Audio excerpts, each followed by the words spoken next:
You cross oceans, buy expensive tickets, picture smiles, hugs, a warm cup of coffee waiting on the table, but what greets you instead is rain, silence, and a closed door. This story isn't just about Evelyn Parker and her son Brandon, it's about mothers who gave everything and children who forgot, about wounds life hides until one ordinary gesture exposes them all. No one prepares you for the moment you realize you raised someone who no longer recognizes you, and worse, who treats you as a burden. But what seemed like the end of the line turned into a new beginning with a twist no one saw coming. This story speaks of maternal rejection, family betrayal, and an unexpected inheritance with a secret clause that changes everything. More than that, it shows how, even when blood wounds, it's possible to claim emotional justice without losing your dignity. Parker Family Foundation was born this way, from pain transformed into purpose. Keep reading and brace yourself for a story of impact, twists, self-love, and personal rebirth. 'Cause sometimes the true legacy isn't what we leave behind, but what we decide to no longer allow. And if you want to follow real, intense, and transformative stories like this one, subscribe now and turn on notifications. You won't want to miss the next chapter. Neither the time zone nor the exhaustion from the flight were any match for the anxiety building inside Evelyn. The suitcases, still damp from London's rain, barely masked the emotional storm she carried with her. She had crossed the world not out of duty but out of love. She wanted to surprise her son Brandon, whom she hadn't seen in months. She expected the warmth of a reunion, maybe a mom filled with tenderness. Instead, she found the coldness of an apartment that looked more like a showroom, too impersonal for someone with roots. The door opened without sparkle in the eyes and closed quickly. An awkward silence took over the room. And right then, she understood that the real chill didn't come from the weather. The living room where she sat resembled an art gallery, flawless, sterile, as if existing there were forbidden. Her son, overly polished, acted like he was receiving a supplier, not his mother. The maternal rejection didn't come through harsh words, it was worse, it came through the absence of affection, through disinterest disguised as politeness. Evelyn watched every gesture with a tightness in her chest, searching for traces of the boy she once cradled in her arms. But everything was different now. Even his cologne had changed. And there was no smell of home in that space. She felt like an unwelcome visitor. As she tried to talk about the weather, her travels, and the books she'd read, Brandon barely lifted his eyes from his phone. His replies were short, mechanical. Evelyn tried not to show the pain, but inside, each neutral phrase cut like a knife. "You should have told me first," he said, not realizing the weight of his words. It was an elegant slap, but no less painful. She wanted to argue, to remind him of how many times she had put her own life on hold for him. But she held back. There was no space for grievances there, at least not hers. The hallway to the guest room felt longer than she remembered. Evelyn carried not only her luggage but also a silent weight, disappointment. It was as if each step reminded her that the past no longer fit in the present. And the room was functional, modern, but impersonal. No photos, no family scent, no trace that anyone with history lived there. And it was in that elegant solitude that she locked herself away for a few minutes. She needed to breathe, to process. Rejection is a wound that doesn't bleed on the outside. On the bed, the dark wooden box carried the emblem of the old Parker residence. Evelyn held it as one holds a secret. It was the inheritance left by Caroline, her sister, who had passed away just a few months earlier. Inside, documents, letters, records, and something more, a seed of change.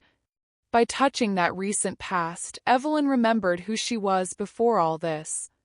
Before being treated like a stranger. And at that instant, a doubt began to take root. Why keep insisting on bonds that only drag you down? Dinner that night was postponed. Brandon left for a last-minute meeting, and Evelyn stayed alone. Ordering food through an app, sitting in the same cold living room, she stared at the city through the window. The lights felt as distant as her son. There was an uncomfortable clarity in it all. Family betrayal doesn't always arrive with shouting or fights. Sometimes it presents itself like this, with absence, with indifference, with the choice to ignore the one who was always there. And in that silence, Evelyn began to plan something she herself didn't yet fully understand. That night, when she closed her eyes, she didn't sleep. Old scenes replayed: birthdays, school report cards, sleepless nights from fevers and nightmares. Had all of that become invisible? Question echoed in her mind. And the more she thought, the more she felt she needed to change direction. It was no longer worth waiting for recognition from someone who had lost himself. Perhaps it was time to rescue her own story, to build something no one could erase. And when the clock struck 3 a.m., Evelyn got up. She went to the living room, opened the inheritance box, and began to leaf through the papers. Her eyes, once wet with tears, now searched for meaning. Among contracts and records, she found something that made her stop. A name repeated several times: Parker Foundation. It was a draft, a shelved project by Caroline. And there, in that silent dawn, Evelyn realized she had not crossed the world by chance. She didn't know it yet, but that closed door would be the first of many she herself would choose never to knock on again. The restaurant was sophisticated, one of those places where silence is the rule and the waiter seems more like a curator than someone serving tables. Brandon had chosen it: expensive, impersonal, with lights as cold as his demeanor. Evelyn had dressed as best she could, in clothes she considered elegant, but that clearly stood out from the young elite filling the other tables. The hostess looked her up and down. "Table for two?" she asked, with doubt in her eyes. Evelyn only nodded. Brandon was already there, scrolling through his phone as if dinner were just another item on the week's checklist. The silverware was perfectly aligned. The words not so much. Brandon barely looked her in the eyes. His formal compliments about the food did nothing to hide the disdain. When Evelyn tried to bring up his childhood, he deflected. He spoke about business, about staffing crises, about the declining market. There was no room for memories, let alone affection. The contempt showed itself in the details: the speed with which he called the waiter, the impatient tone, the forced smile. Evelyn realized she wasn't a mother there. She was an obligation. She tried to soften the atmosphere. Commented on the London weather, talked about an art exhibit she had visited, even joked about the dating apps Joseph, her sister's neighbor, used. Brandon didn't react. He merely raised his eyebrows and returned to his wine. Evelyn then dared to ask, "Are you happy, son?" The silence that followed was louder than any answer. He was no longer that boy who smiled at silly things.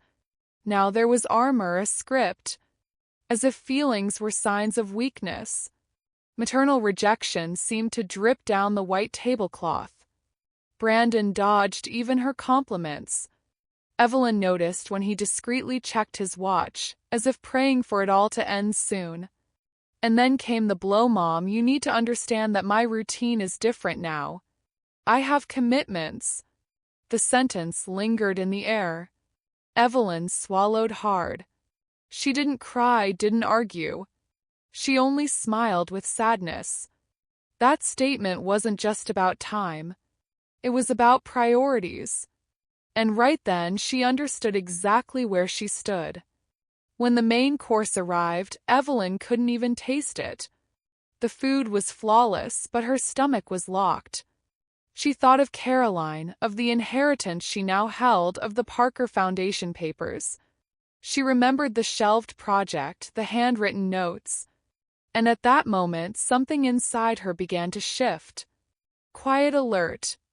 Perhaps it was time to stop trying to fit into her son's life and start building something new, something that gave meaning to what Caroline had left behind.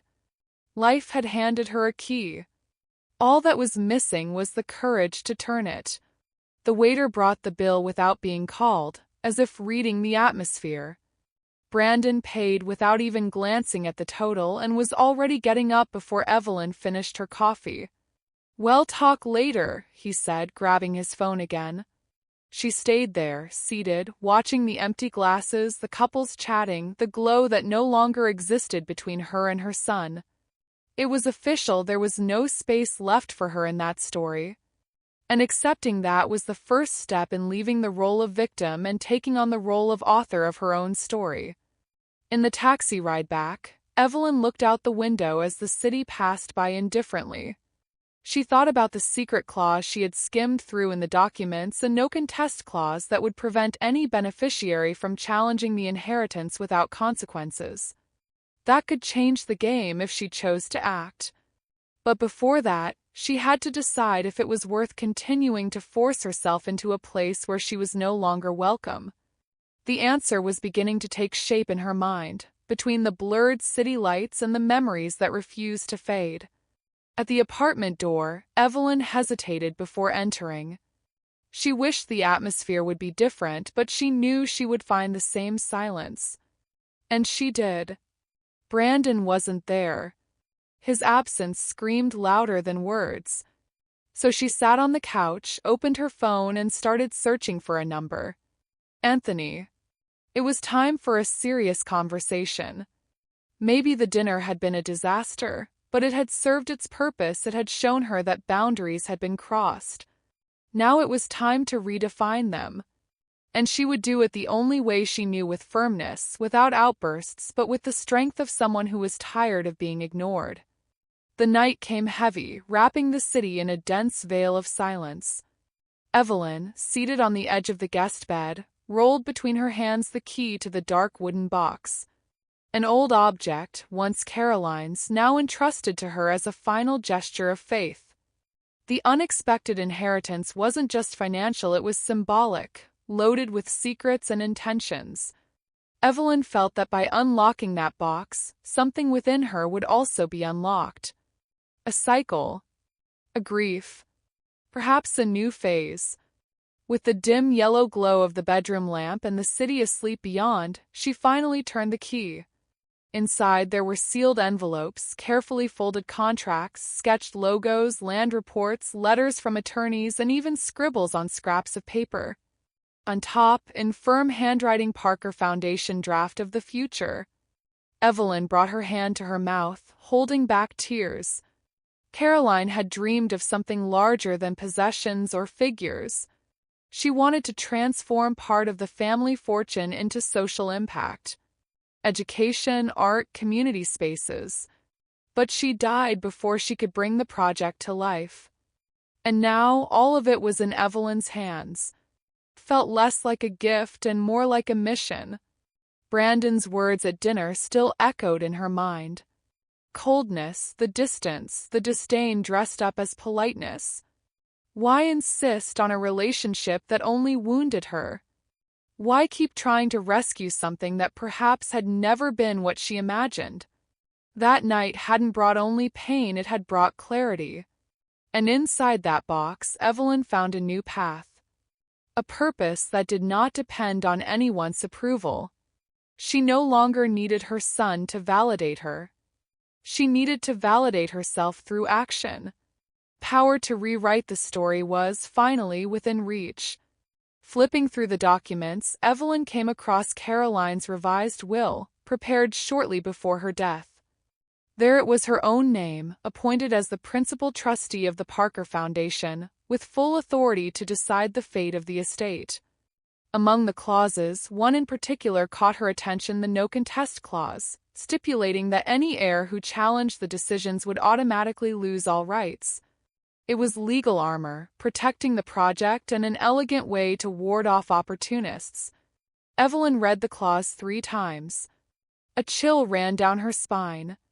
From that moment on, she knew each step would have to be calculated. There was no more room for hesitation. Evelyn stood, picked up her phone, and opened the Notes app. She began jotting down names, ideas, key people. She thought of Anthony, Caroline's old friend and trusted legal advisor. She thought of Joseph Mitchell, her sister's helpful neighbor, with whom she had shared meaningful conversations during past visits. She remembered a community daycare in Brooklyn that Caroline had quietly supported. None of this was coincidence, it was a trail of clues left with intention.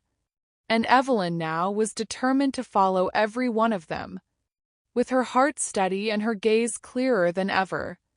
Before going to sleep, she sorted the documents by type and placed them into a folder. Tomorrow she would make the calls. The decision was made. She would no longer try to squeeze herself into Brandon's life. She would create something of her own with deep roots and real impact. The emotional justice she longed for would not come from late apologies but from action. Parker Family Foundation would begin to take shape right there, in that impersonal guest room. Caroline was no longer there physically, but her vision remained alive, and Evelyn would become the guardian of that vision. For the first time in a long while, she slept in peace. The next morning, light filtered through the curtains and found Evelyn already awake. Breakfast was silent. Brandon left early without saying goodbye. But that didn't shake her. There was something new about her expression. A steady serenity, like someone who knows pain but refuses to bow to it. Papers were spread across the table. The decision was signed with conviction. Evelyn would turn the inheritance into a legacy. And to do that, she would have to let go of any attempt to please someone who no longer saw her value. She chose herself. As she organized the last papers, she found a letter with no recipient. It was from Caroline. A short but powerful note. If you are reading this, it means I trusted you. 'Cause I know that, in the end, you will understand that blood ties don't always mean loyalty. But loyalty to who we are, that's what builds a true legacy. Evelyn read the line 3 times. And she cried. Not out of sadness, but out of recognition. It was her sister telling her go on, even if alone. 'Cause sometimes alone is the only way to do it right. Clock read 812 when Evelyn dialed Anthony's number. Her hands trembled slightly, not from insecurity, but from the weight of what she was about to begin. Anthony Keller was the kind of lawyer you didn't find any more discreet, loyal, with a photographic memory for legal details. The more than that, he had known Caroline better than most. Evelyn knew that if anyone could help her turn that pile of papers into a viable project, it was him. The phone rang 4 times before he answered. Evelyn, he said. I was already expecting your call. Conversation flowed as if they had spoken yesterday. Anthony was relieved that she had found the box and chosen to act. Caroline left everything ready, but it needed someone with the courage to put it into practice, he said. Evelyn, emotional, explained what she had felt: the disappointment with Brandon, the sense of emptiness that now gave way to personal rebirth. It was in that moment that she spoke, for the first time out loud, the phrase that would become her motto: enough of living in the shadow of the past. I want to build the future. Anthony, on the other end of the line, didn't hesitate. Then let's begin. In the weeks that followed, the calls became routine. Anthony assembled a discreet team to officially register the Parker Family Foundation. Evelyn reviewed everything with care. Each clause, each objective, proposal went far beyond charity. Project would be an active force in social transformation, starting with the neglected neighborhoods where Caroline had quietly worked. Evelyn insisted on keeping that as the foundation. This will not be a family trophy. It will be a living organism with real impact, she repeated. For the first time in a long while, she felt her life carried purpose again and power. The silent turning point was beginning to take shape. Evelyn stopped trying to please Brandon and threw herself fully into the mission she had inherited. All her energy was focused on building something that would outlast time, something that would bring emotional justice to her family's story, not with resentment but with results. Meanwhile, Anthony sent daily reports with legal updates, and Evelyn immersed herself in every detail, choosing board members, building partnerships, drafting the bylaws. She was no longer just an heiress, she was becoming a founder. And that changed everything. With the name officially registered, Evelyn began contacting people who had worked with Caroline. The meetings were full of emotion and stories. She discovered anonymous donations, projects her sister had started quietly, and even small urban interventions carried out without recognition. The deeper she went, the more she understood the true meaning of legacy. It wasn't about leaving money, it was about making sure it fueled changes no one else was willing to support. Parker Foundation was taking root, and Evelyn had become the heart of this new organism. A symbolic moment came when the Foundation's mission statement was officially registered: preserve memories, transform the present, build futures. Evelyn cried as she approved the wording. It was as if she could finally give form to what she felt inside. The Foundation would be a channel to quietly correct the errors of the past, even her own. And paradoxically, it required no apologies. Not even from Brandon. It was a kind of emotional justice that came from within, and no longer waited for recognition. Evelyn now was standing firmly at the helm of her own destiny. Meanwhile, Brandon remained distant. Evelyn chose not to tell him yet about the Foundation. She wanted to be ready. She wanted everything to be solid before he found out. She knew there would be a reaction.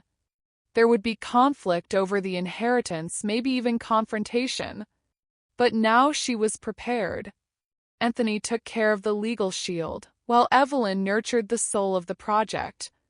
Her routine, once marked by loneliness and waiting, now had rhythm, tasks, purpose. Every small victory was celebrated as a new beginning. And deep down, she knew she was only just getting started.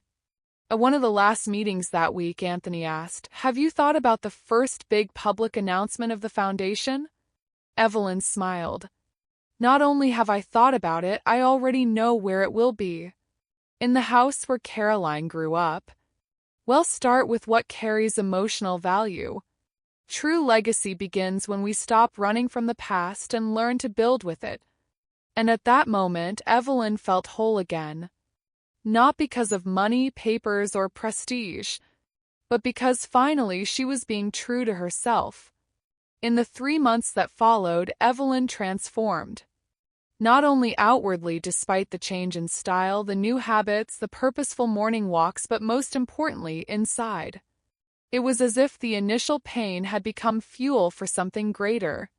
Parker Foundation, already registered and with a defined identity, began to take real shape. A website was launched, social media gained its first followers, invitations were sent to strategic partners, and meetings were held with cultural agents. Evelyn led it all with precision and heart. The woman who had arrived in the city feeling rejected was now a source of direction and energy. The official launch of the Foundation was scheduled for a sunny Saturday, at a community center restored with the first released funds. Evelyn insisted on keeping it simple. "I don't want pomp, I want presence," she repeated. And she succeeded. Children from public schools, street artists, retired teachers, forgotten NGOs, everyone had space there. The energy was one of belonging. Behind the scenes, Anthony handled the last legal details. Evelyn, on the other hand, smiled at every small achievement. In the eyes of those present, she saw something she hadn't seen in a long time: genuine gratitude. A reflection of her choice. The unexpected inheritance, once a symbol of conflict, was now becoming a seed of connection. Joseph Mitchell appeared at the launch.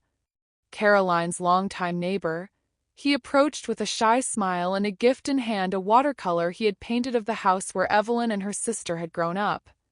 "I saw the commotion and wanted to deliver this in person," he said, in a calm voice. Evelyn was moved. Joseph was a visual artist and amateur historian, passionate about vernacular architecture and preservation. His attentive gaze, gentle listening, and sharp memory made him precious company. In the following days, he offered to help with the curatorial side of the projects. And there, more than a partnership was born, a bond began to grow. In her conversations with Joseph, Evelyn rediscovered the joy of talking without demands.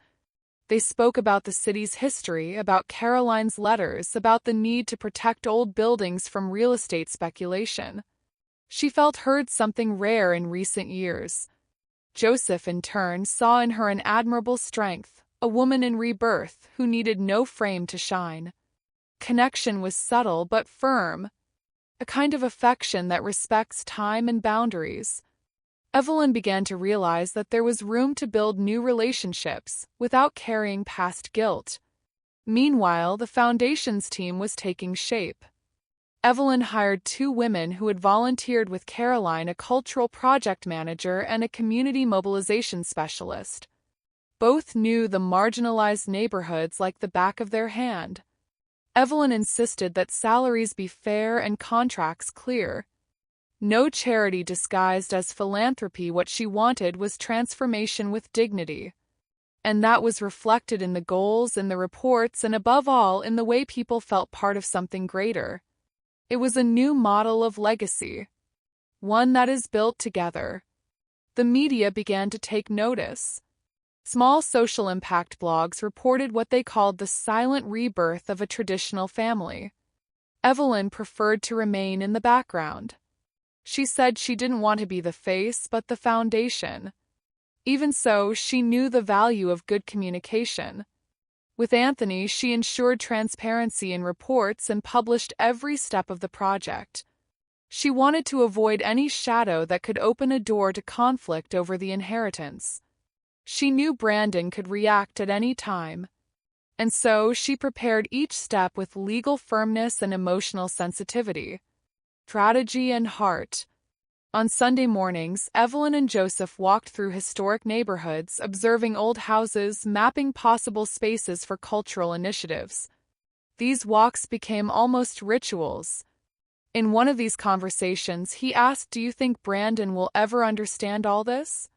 Evelyn answered without hesitation, "I don't know. But I've understood that I can't live waiting for that." It was the first time she admitted out loud that she was willing to move on without her son's validation. And surprisingly, she felt free. 'Cause personal rebirth doesn't require an audience, it requires courage. On the 90th day since the official opening of the foundation, Evelyn woke up early, brewed jasmine tea, and sat in the garden of the newly inaugurated headquarters. She watched the plants growing in the flower beds, the children running across the courtyard, the colorful workshop posters being pinned to the walls. She thought of Caroline, of her mother, of all the women in the family who had silenced their dreams because of convention. And there, sitting on a simple wooden bench, she knew this was her place now. No longer waiting for affection that never came, but offering real paths for those who also needed to reinvent themselves. The news appeared in a discreet column of the newspaper, but it hit Brandon like a bomb. He was in a meeting when the alert buzzed on his phone with the headline, "Parker Foundation turns family estate into social action." When he clicked, Evelyn's face was not highlighted, but the Parker name was. And that alone was enough to set off every alarm. Brandon froze. Caroline's inheritance, in his mind, should have been treated as part of the family's estate, a strategic capital not diverted into social causes. To him, this wasn't just a surprise. It was a silent betrayal. Hours later, the phone rang. Evelyn answered with serenity, already expecting the clash. "Mom, what is this that came out in the press? Since when do you have the power to make decisions without consulting anyone?" His voice trembled not with sadness, but with anger. Evelyn took a deep breath. "Since Caroline decided I was the right person for this." Brandon couldn't contain himself. "This is family money." The words burst out like a choked scream.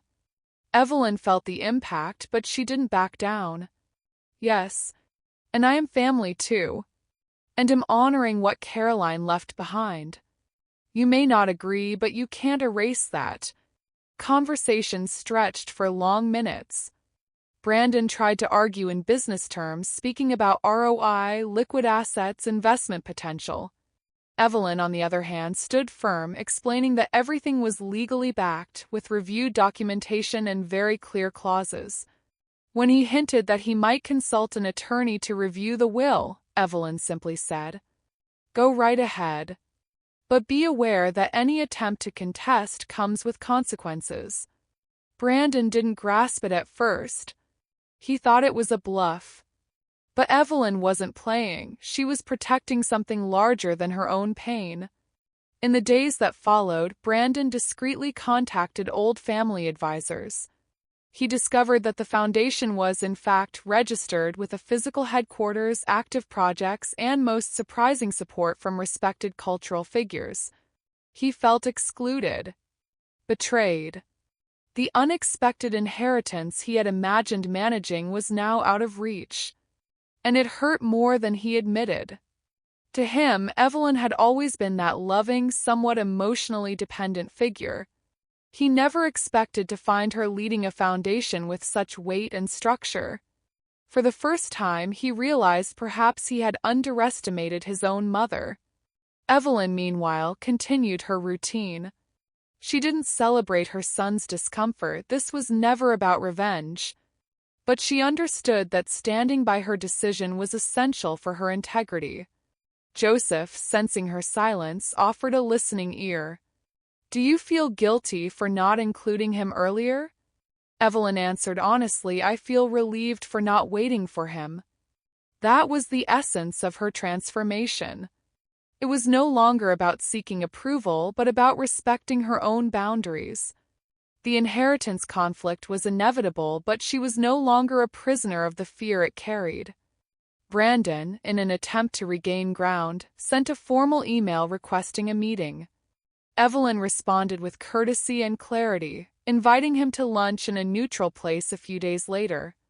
The foundation, however, would move forward.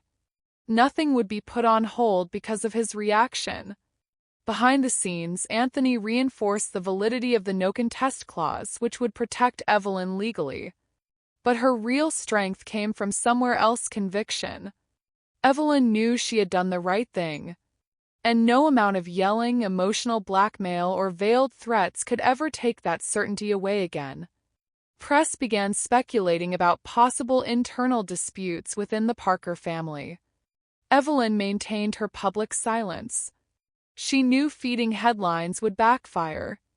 But internally she reinforced with her team. "We are not here to air dirty laundry. We are here to build something clean." That sentence became almost an internal motto. Meanwhile, Brandon found himself torn between two worlds: the public image he needed to uphold, and the personal frustration of losing control.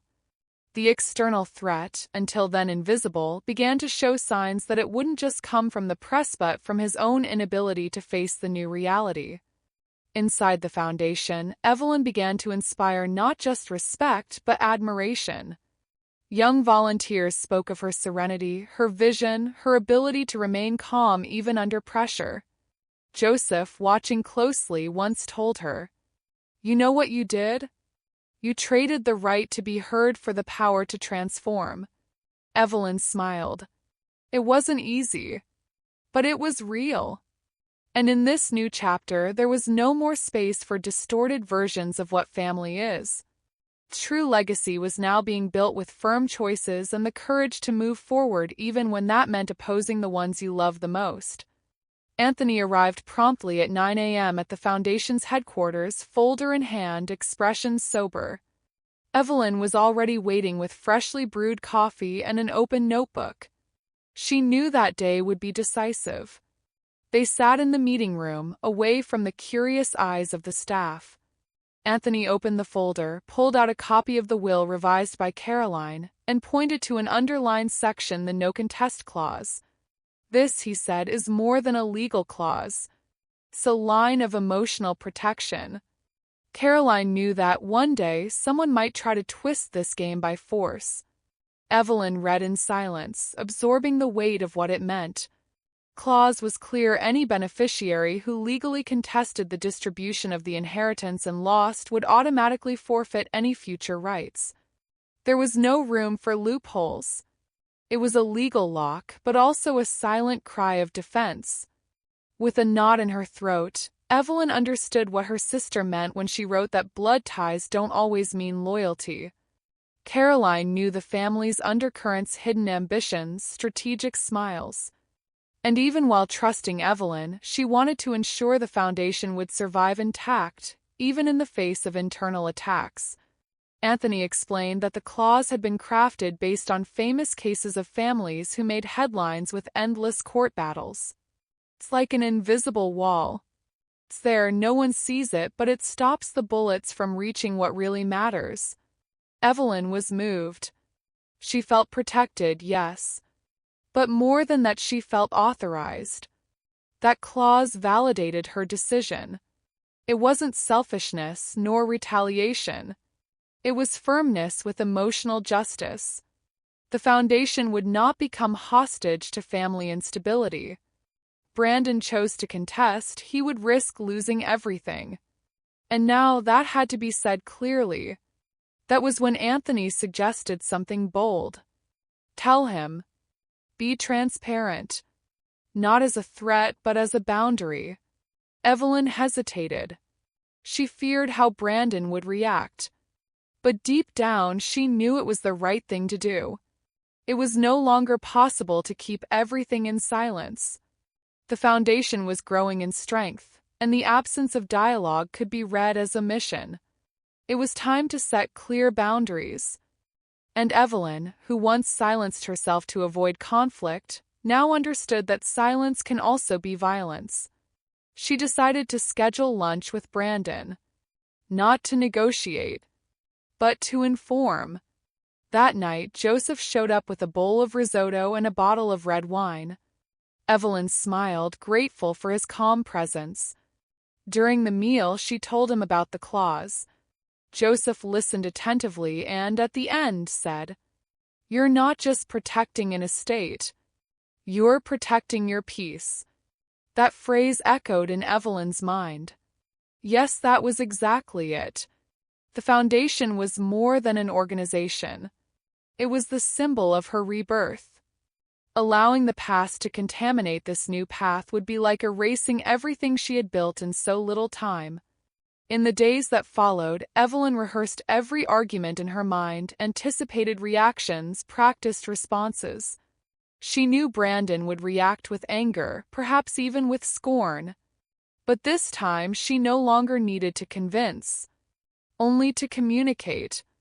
There was no negotiation. Clause was a technical and emotional boundary. And now, more than ever, she understood that setting boundaries is not pushing away those you love, it is protecting the space where love can actually exist. If it ever would. Evelyn didn't know if Brandon would ever see her as mother again. But she knew that from that moment on, he would have to see her as a woman independent, autonomous, and resolute. On the day before the meeting with Brandon, Evelyn printed a copy of the clause, placed it inside a discreet envelope, and wrote by hand, "Please read carefully before making any decision." It wasn't a warning. It was an invitation to reflect. She also prepared mentally what she would say. No accusations, no emotional charges. Just the truth spoken with firmness and respect. Brandon needed to hear directly from her that the time when she erased herself was over. And that the foundation was indeed the future of the family, even if he refused to take part in it. Evelyn knew that lunch could be a turning point. But she also knew that the woman who would sit at that table was no longer the same who once stood in the rain facing a locked door. Now, she was the one opening and closing the doors of her own life. And if Brandon chose to cross the line of the clause, that would be his choice, not another wound on her. With the documents in her purse and her heart at peace, Evelyn prepared herself for the most important confrontation of her recent story, the first one in which she would speak not out of pain but out of awareness. The restaurant was discreet, with wide windows and a quiet inner garden. Evelyn had chosen it for a simple reason: she wanted neutral ground, a place where the conversation could happen without distractions, without an audience, and without an escape route. Brandon arrived 15 minutes late, as if to mark territory. He was dressed as always, elegant, controlled, each gesture rehearsed. But something in his eyes betrayed tension. Evelyn, already seated, stood up calmly, greeted him, and signaled to the waiter to serve only water. There was no appetite in that meeting. There was an adjustment of accounts. Not with shouting. With clarity. Brandon got straight to the point. "So, why exactly did you call me here?" Evelyn calmly reached into her bag and pulled out the envelope. "To give you this. It's a copy of the contest clause from your aunt's will. I wanted you to know transparently." He took the envelope, read in silence, and let out a dry laugh. "So that's it? You exclude me and then threaten me legally?" Evelyn looked straight into his eyes. "I'm not threatening you. I'm informing you. And I didn't create this clause. Caroline did. She wanted to protect what she built." The silence between them weighed more than any argument. Brandon argued that all of this was unfair, that he was the only direct heir, and that the foundation had no legitimacy to take what was rightfully his. Evelyn took a deep breath. "You grew up thinking everything belongs to you by inheritance. But this isn't just about assets, Brandon. It's about vision, about purpose, and above all about boundaries." He scoffed with scorn. "Boundaries? Through excluding me, you dare talk about ethics?" Evelyn didn't react. She simply added, "I'm not punishing you. I'm protecting myself. And I'm protecting what truly matters." The sentence shifted the atmosphere. For the first time, Brandon hesitated. The air of superiority gave way to a brief, uncomfortable silence. Brandon lowered his eyes for a moment. Evelyn seized the moment. "The foundation is not a choice against you. It's a choice for something greater. You have the right to disagree. But if you choose to contest, you will be choosing to exclude yourself. Not by my will, but by legal consequence." Her tone remained serene yet firm. Brandon crossed his arms, processing every word. Clause was not just a legal barrier. It was a symbolic wall. A frontier he never expected Evelyn would be capable of raising. For several minutes, he said nothing. He just stared at the garden through the restaurant's windows, as if searching for an argument that could turn everything back under his control. But there was no control anymore. Evelyn had changed. And so had the game. When he finally spoke, his tone was lower. "You really think all this will last? That this foundation will withstand time?" Evelyn gave a faint smile. "If it depends on me, it will last longer than any fortune that changes hands. 'Cause what we're building is a legacy, not an empire." And there lay the great difference. Evelyn wasn't seeking domination, she was seeking meaning. Brandon rubbed his face, visibly shaken. For the first time, he seemed unsure how to respond. "So that's it? It's over?" Evelyn shook her head. "It's not over. But it has changed. From now on, our relationship must be between adults. With respect, with truth, and with responsibility. I'm still your mother. But I will no longer erase who I am just to maintain the illusion of harmony." The words hit him hard. He didn't reply. But he didn't leave either.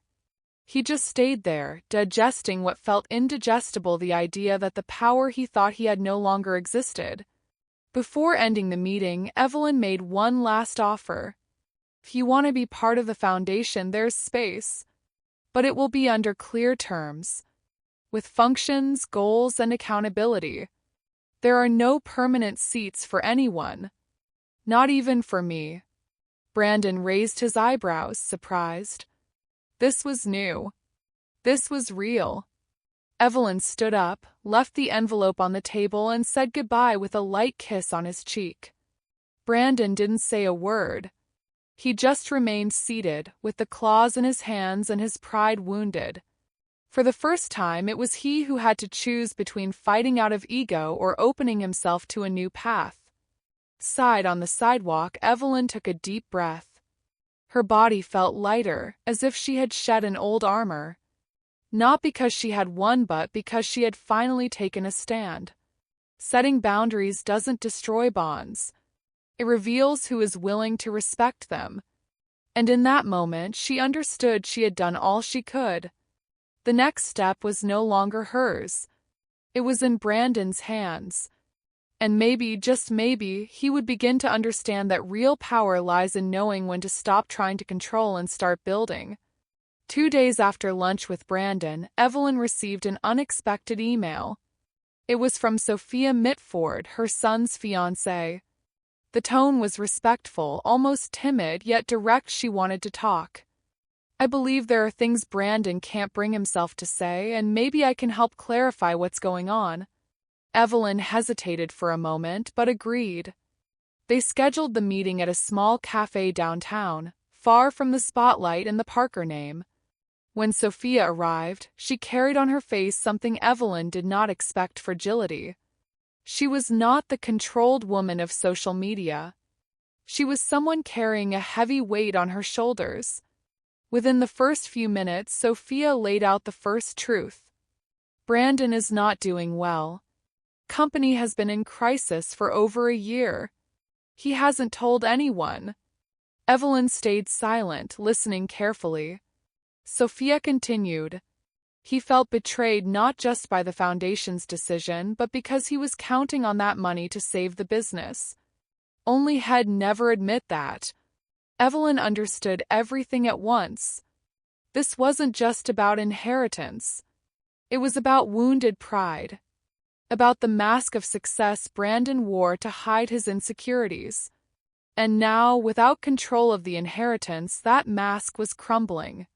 Sophia explained she had been trying to help him restructure the company, but he resisted.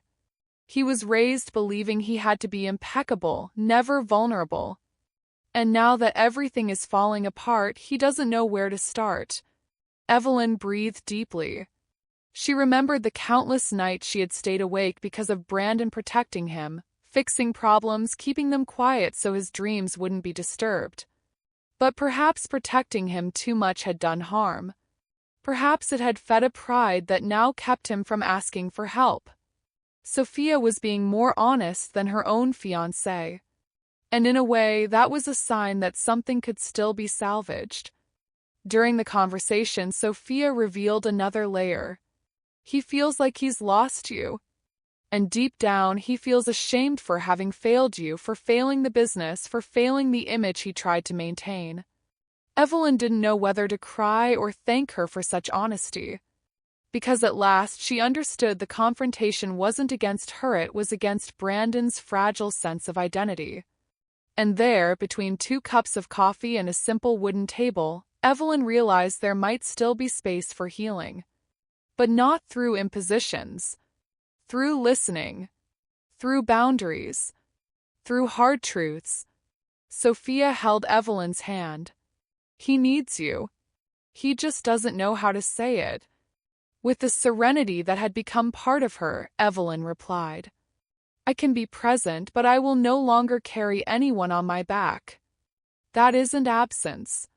It's respect. Sophia nodded. And in that moment, 2 women from such different generations recognized each other, women trying to cope with the emotional wreckage of men who had never learned to ask for help. Evelyn no longer saw Sophia as an adversary. She saw in her someone who was also trying to do her best with the tools she had. And that day, something important happened. The mask Brandon wore began to fall through a gesture from his fiancée. In the days that followed, Sophia became a bridge between mother and son. Gradually, Brandon started replying to Evelyn's messages with more openness. Still with some reserve, but no longer with anger. Company's crisis came to the surface inside him, and that forced him to face his own pride. Evelyn didn't force anything. She just left the space open. Joseph, hearing about the latest developments, remarked, "Sometimes the structure we hold up has to collapse so we can finally learn how to build with truth." And Evelyn knew there was still much to rebuild. But for the first time, she felt she wasn't carrying it alone. With time, Brandon confessed to Evelyn during a short phone call that he had laid off half his staff and sold one of the company cars. It was that or shut the doors, he admitted. Evelyn listened in silence. She didn't offer money or quick solutions. She only said, "You did what you had to do. And that takes courage." For the first time, Brandon didn't argue back. Conversation was brief, but it was full of unspoken meaning. Evelyn knew her son was still processing everything. But at least now there was no more pretending. The foundation had created discomfort, but it had also exposed wounds that needed to be seen a long time ago. By the end of that week, Sophia sent Evelyn a message. "Thank you for listening to me." He's starting to understand that vulnerability is not weakness. Evelyn replied with nothing more than a heart emoji. She didn't need to say more. What was being built now wasn't some magical reconciliation, it was a clean ground where something new could perhaps grow. The mask had fallen. The truth had hurt. But it was liberating. And through that process, Evelyn had her confirmation the true legacy isn't about hiding flaws. It's about facing life as it is and choosing not to repeat the same patterns. Calm after the confrontation with Brandon didn't last long. A new tension emerged in the figure of Victor Reeves, Caroline's former business partner, who had disappeared after leaving the market under a cloud. He returned to the scene, trying to use the Parker name to validate an urban redevelopment project on properties owned by the foundation. Evelyn learned of the move through a biased local news article, Foundation Blocks project that could revitalize neighborhood. The narrative was clear to frame her as the villain obstructing progress. It was an indirect attack, but a dangerous one. Evelyn immediately called Anthony. They gathered every record of purchase and transfer made by Caroline. Everything was airtight legally. But Anthony warned her. Victor doesn't want to win on paper.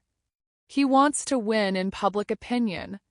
The foundation's team mobilized. A short video showing the real projects in progress, testimonials from the community, and the foundation's values was released on social media. Joseph followed up with an article in the local paper, defending the historic integrity and principles of the project. Within 48 hours, the narrative flipped. And then came the unexpected gesture. Brandon shared the video with the caption, "Serious work deserves respect." Evelyn saw the post but didn't comment. She simply felt it. It was the first time her son had taken her side in public.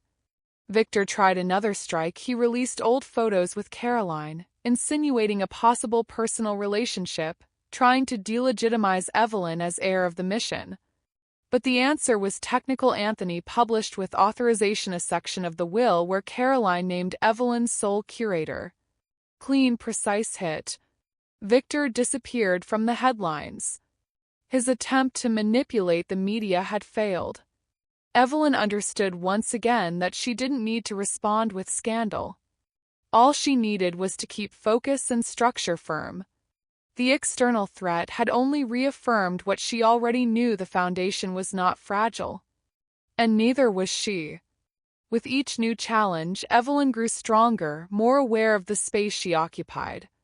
And now, for the first time, even Brandon began to see that space with respect. After the silence caused by the episode with Victor, Brandon reappeared. He wanted to talk about a possible role in the foundation. Evelyn listened calmly and replied with precision. "If you want to be part of this, let's talk contracts, not bloodlines." The next meeting, she presented an objective proposal: a consultative role in the area of historic preservation, biannual goals, progress reports, and a clause of accountability. Brandon, initially surprised, got the message: the time of improvisation was over. From now on, it was professional or nothing. He signed. Without apologies, without promises. But with willingness. Evelyn included him in the project to restore old mansions that would be transformed into cultural spaces. Joseph remarked, "You did the right thing. Offering a path with rules, that's the new kind of love." And Evelyn knew it was time to see whether Brandon could finally walk on his own without expecting privilege, without invading territories. And little by little he began to respond. On time for meetings, interested in discussions, willing to listen, something rare in recent years. Over time, Sophia also became discreetly involved. She suggested creating a support program for women entrepreneurs within the foundation. Evelyn supported it. She was watching something new taking shape, built on foundations very different from the old ones. Her relationship with Brandon no longer depended on forced affection. It was now sustained through joint construction, through concrete results. Tensions still existed, of course. But now there was method. There was structure. And most importantly, there was a condition. Anyone who wanted to stay had to respect the rules of the new cycle. Brandon delivered his first quarterly report with visible pride. Evelyn received it, read it carefully, and gave direct feedback. A good start.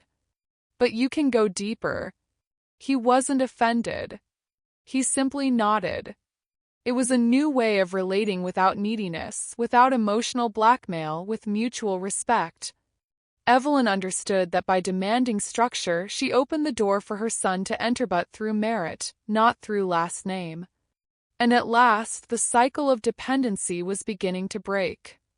1 year later, the Parker Community Arts Center opened its doors, filled with light, color, and meaning.